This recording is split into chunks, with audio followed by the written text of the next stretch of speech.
चलो इसमें अपन ना दो दो साथ में खत्म कर देंगे। 220 और एसक्यूसी वन दोनों साथ में होंगे। तो पहले ऐसे 220 quality control for and audit of financial statement.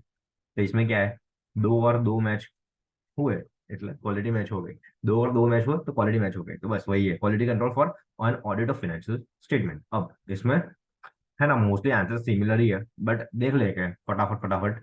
पहला ऑब्जेक्टिव्स क्या है ऐसे 220 के complies with PLR professional legal and regulatory requirements. तो पहला पहला है कि PLR complies with professional standards and legal requirements and second क्या है कि जो ऑडिट रिपोर्ट इश्यू की है वो अप्रोप्रिएट है, जो जो इश्यूड ऑडिट रिपोर्ट है वो अप्रोप्रिएट है। तो दो ऑब्जेक्टिव ऐसे 220 की कि जो ऑडिटर ने auditor complies with PLR and issued audit report is appropriate. Now leadership responsibilities है ना कि एंगेजमेंट पार्टनर की रिस्पॉन्सिबिलिटी है overall overall quality of audit engagement की। जो भी एंगेजमेंट पार्टनर होगा उसकी पूरी रिस्पॉन्सिबिलिटी है overall quality of audit engagement के लिए।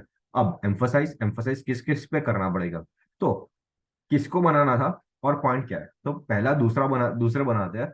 दूसरे क्या बनाते हैं, pillar professional legal and regulatory. तो एम्फोसिस किस किस चीजों पे करना है, लीडरशिप लीडर को। तो फिर firm quality control policies of firms. Then third engagement partner ने ऑडिट रिपोर्ट अप्रोप्रिएट बनाई कि नहीं।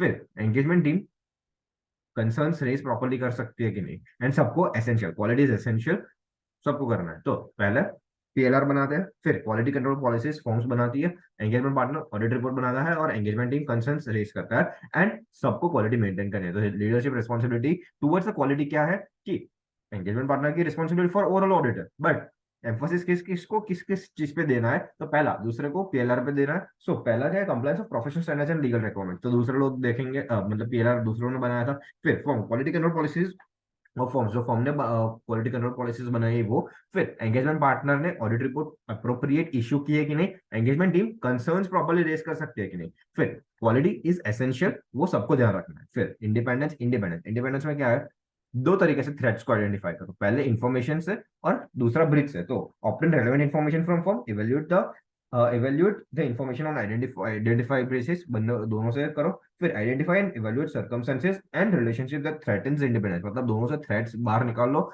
और फिर लास्ट पॉइंट है, determine if this threaten the independence and take appropriate action to eliminate and report the inability to take appropriate action और report the inability.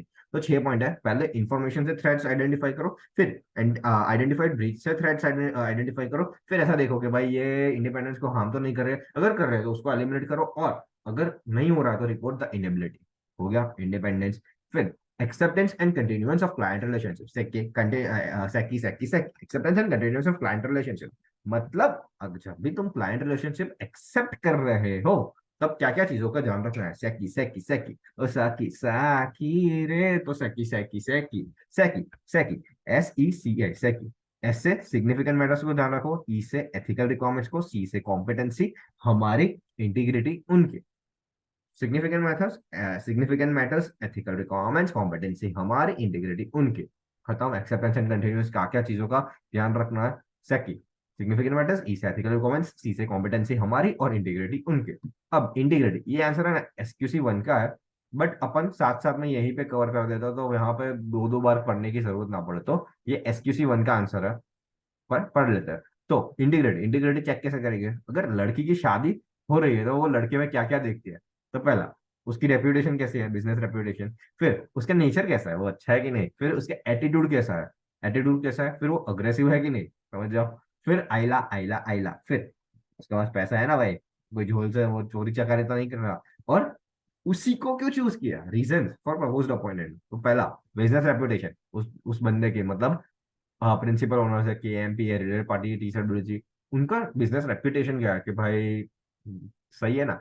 फिर nature of the client operation, कि अगर लड़के देखने जाए तो फिर क्या भाई अच्छा है ना, शांत स्वभाव का है ना, नेचर कैसा है। तो नेचर क्या है क्लाइंट ऑपरेशन का। फिर एटीट्यूड क्या है उसका टूवर्ड्स जनरल पब्लिक, टूवर्ड्स लोगों के प्रति एटीट्यूड कैसा है। तो वो देखते हैं attitude of principal owner, KMP, TCWG, मतलब उनके पापा, मतलब ससुराल वाले का एटीट्यूड कैसा है। फिर अग्रेसिवली वो पैसे लो, मतलब अग्रेसिवली वो दहेज तो नहीं मांग रहा है ना, कि भाई दहेज दो दहेज दो दहेज दो, ऐसा तो नहीं कर रहा है ना। सो अग्रेसिवली वो फर्म की फीस लो करने को तो नहीं बोल रहा है ना। फिर इनहेरेंट लिमिटेशन, भाई वो तो अब सब में होती है भाई, कुछ ना कुछ। वो दारू या सुट्टा तो नहीं पीता ना, तो वो इनहेरेंट लिमिटेशन आ गई। फिर मनी लॉन्ड्रिंग पैसे की चोरी चकारी तो नहीं करता ना, वो मनी लॉन्ड्रिंग में इन्वॉल्व नहीं है ना, बस वही देख लो। और रीजन क्यों, उसी को क्यों चूज किया भाई तूने, मुझको ही क्यों चूज किया, बस वही चीज है। तो लड़की शादी के लिए लड़के में क्या देखते हैं, पहले तो बिजनेस रेपुटेशन देखती है, उसका नेचर कैसा है, उसका एटीट्यूड कैसा है, मतलब उसके ससुराल वाले का, मतलब उसके मम्मी पापा का एटीट्यूड कैसा है। फिर वो दहेज तो नहीं मांग रहा ना एग्रेसिवली कि भाई मुझे दहेज चाहिए, फिर इनहेरेंट लिमिटेशन, दारू सुत्ता तो नहीं पी रहा ना, फिर मनी लॉन्ड्रिंग चोरी चकारी नहीं कर रहा, और उसी को क्यों अपॉइंट किया, बस वही है। तो हो गया। लड़की शादी के लिए लड़के में क्या दिखती है, तो वही इंटीग्रिटी वाला है। अब असाइनमेंट्स ऑफ एंगेजमेंट टीम ठीक है, चलता है, कुछ नहीं है, बाकी सब ठीक बस चल रहा है, बस ये वही वाला आंसर है। फिर अपन एंगेजमेंट टीम परफॉर्मेंस पे चले जाते हैं। अब ये डायरेक्शन सुपरवाइजर भी जान दो, कुछ काम का नहीं है। अब रिव्यूज में क्या है, reviews in accordance with policies और प्रोसीजर किए कि नहीं, और sufficient and audit evidence obtain हुआ है कि नहीं, बस ये देख लो। Sufficient and appropriate audit evidence obtain हुआ है या नहीं, एंड जो भी रिव्यू कर रहे हैं वो इन accordance with policies and procedures है कि नहीं। फिर कंसल्टेशन क्या है, कंसल्टेशन अगर कोई भी डिफिकल्ट इश्यूज है, डिफिकल्ट इश्यूज पे कंसल्टेशन ली कि नहीं। फिर एंगेजमेंट टीम ने कंसल्टेशन ली है कि नहीं, बस टाइम पास टॉपिक है कंसल्टेशन। फिर nature and scope of conclusion agreed, मतलब जो कंसल्टेशन ली उसमें से क्या नेचर एंड स्कोप क्या निकल के आया, जो कंक्लूजन आया वो क्या है। अब एंड लास्ट कंसल्टेशन, जो कंसल्टेशन लिया वो इंप्लीमेंट किया है कि नहीं, डिफिकल्ट इश्यू पे कंसल्टेशन ली कि नहीं। फिर एंगेजमेंट टीम ने बात कर रही है ना, फिर nature and scope of conclusion, जो भी कंक्लूजन अराइव हुआ है उसके नेचर एंड कंक्लूजन क्या है, कंक्लूजन क्या क्या इंप्लीमेंट हुए हैं वो कौन कौन से है, तो बस वही है, ये दो पॉइंट ठीक है, बाकी सब ठीक बस चल रहा है, वो वाला पॉइंट है। अब important engagement quality control review, EQ C R मस्त वाला आंसर है। ये सबसे सबसे मतलब सबसे आईएमपी आंसर है, जो भी आएगा उसमें से इसमें से ही आएगा।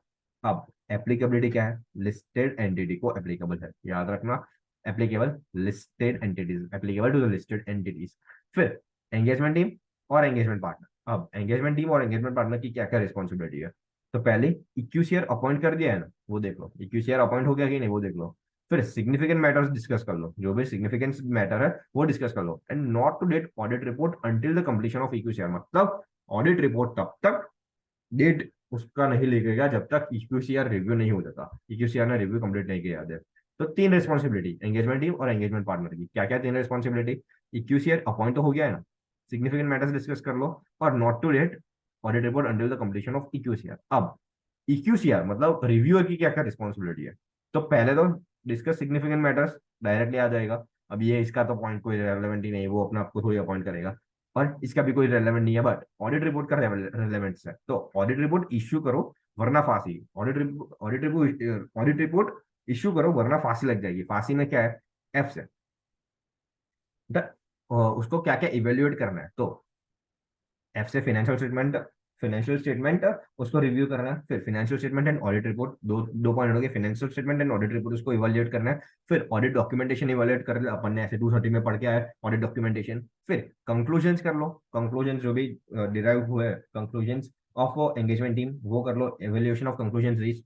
फिर कंसल्टेशन, अपन ने कंसल्टेशन नीचे पढ़ा, कंसल्टेशन जो था whether appropriate consultation has been taken on difficult matters, जो भी डिफिकल्ट मैटर्स है उसमें कंसल्टेशन लिए कि नहीं, वो इक्यूसीआर को रिव्यू करना है, और इंडिपेंडेंट था कि नहीं, इंडिपेंडेंस। तो बस एकदम सिंपल पॉइंट है, ऑडिट रिपोर्ट इश्यू करो मतलब इक्यूसीआर रिव्यूअर क्या क्या चेक करेगा, व्हाट ही विल इवेल्युएट, तो फांसी फांसी फांसी इवेल्युएट करेगा। एफ से फाइनेंशियल स्टेटमेंट, ए से ऑडिट रिपोर्ट इवेल्युएट करेगा, ए से ऑडिट डॉक्यूमेंटेशन इवेल्युएट करेगा, सी से कंक्लूजन्स, सी से कंसल्टेंट्स का जो कंक्लूजन आया वो, एंड आई से इंडिपेंडेंस इवेल्युएट करेगा। So last point, performance of EQCR does not reduce the responsibility of engagement partner, मतलब अगर इक्यूसीआर को अपॉइंट किया तो ऐसा नहीं है कि एंगेजमेंट पार्टनर छुट्टा हो जाए कुछ भी करने लगे।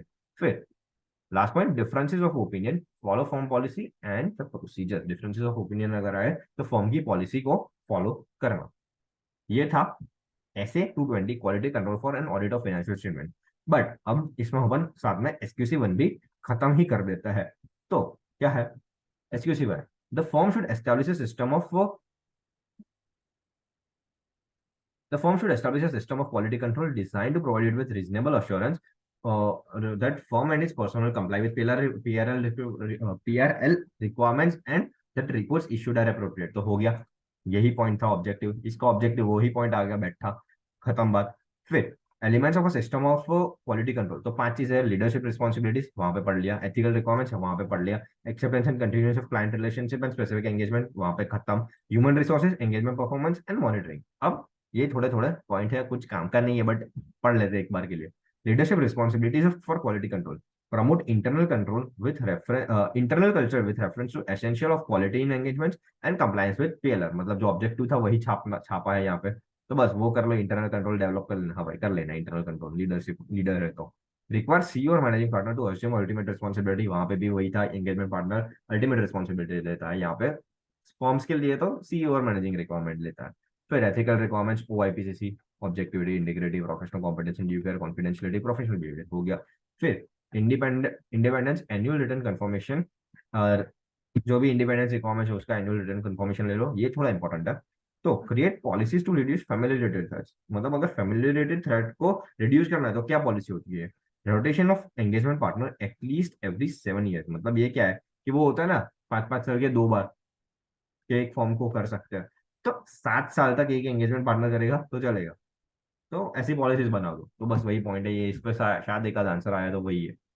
फिर कंसिडरेशन एज टू इंटीग्रिटी, अपन ने पढ़ लिया लड़की शादी के लिए लड़के में क्या क्या दिखती है, हो गया वो आंसर।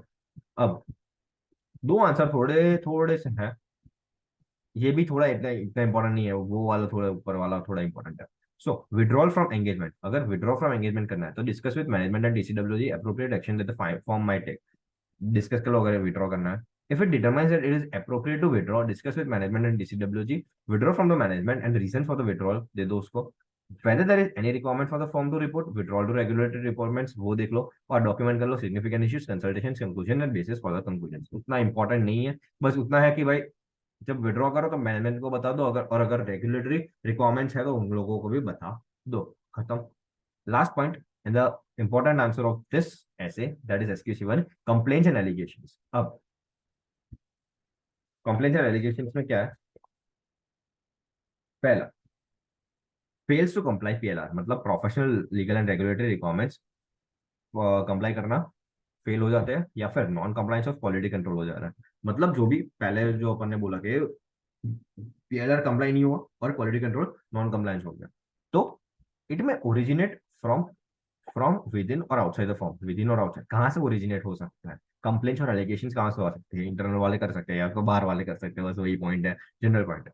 फिर third point, how we receive दो, मतलब अपन रिसीव कैसे करते हैं? Clearly defined channels for firm personnel to raise any concern, मतलब एक क्लियरली डिफाइंड चैनल होना चाहिए इंटरनल में कि कहाँ से कंप्लेंट्स आ सकती है। Vigil mechanism if you know, तो विजिल मैकेनिज्म के थ्रू आना चाहिए। फिर इन्वेस्टिगेशन एंड डॉक्यूमेंटेशन, कंप्लेन आ गई, अब क्या करेंगे? Investigate such complaints and allegations supervised by partner with sufficient authority and experience, complaints and allegations and responses to them are documented। बस वही है कि जो भी सुपरवाइज एक पार्टनर सुपरवाइज करेगा और जो भी कंप्लेंट्स एंड एलिगेशन है वो डॉक्यूमेंट हुए कि नहीं। फिर जो भी कंप्लेंट चाहिए उस पर एक्शन लेना है। Results of investigation indicating deficiencies in design of operation from the firms quality policy, form में टेक द अप्रोप्रिएट एक्शन। बस वही है, एकदम सिंपल आंसर, एकदम जनरल आंसर है। क्या है? अगर PLR कंप्लाई करना भूल गए, PLR कंप्लाई करना चूक हो गए, फेल्स टू कंप्लाई PLR, और दो चीजों से कंप्लेंट आ सकती है, और non compliance of quality control, दो चीजें, PLR कंप्लाई करना भूल गए और non compliance of quality control. बस हो गया पहला पॉइंट खत्म। फिर कंप्लेंट कहाँ कहाँ से आ सकती है? विद इन और आउटसाइड, खत्म। थर्ड पॉइंट ऐसा बोल रहा है कि अगर विद इन से आ रही है तो एक डिफाइंड चैनल होना चाहिए कि डायरेक्ट कंप्लेंट कर सकता है, विजिल मैकेनिज्म के थ्रू आएगा, तो वो एक क्लियरली डिफाइंड चैनल होगी। हो गया। फिर इन्वेस्टिगेशन एंड डॉक्यूमेंटेशन, अब कंप्लेन आ गई, उस पर क्या करेंगे? बैठ के जब देखते रहने देंगे, उस पर इन्वेस्टिगेट करेंगे, बस वही करना है। Investigate such complaints and allegation, it should be supervise by one partner, और कंप्लेंट्स एंड एलिगेशन सब डॉक्यूमेंट होना चाहिए। और लास्ट में क्या है कि जो भी कंप्लेन आई है उस पर एक्शन ले लो, खत्म बात। ऐसे 220 एंड SQC1 डन। तो ऐसे 220 को याद रखने की टेक्निक क्या थी? 2 और 2 मैच हो એટલે क्वालिटी मैच, और SQC1 तो SQC1 ही है। So it is completed.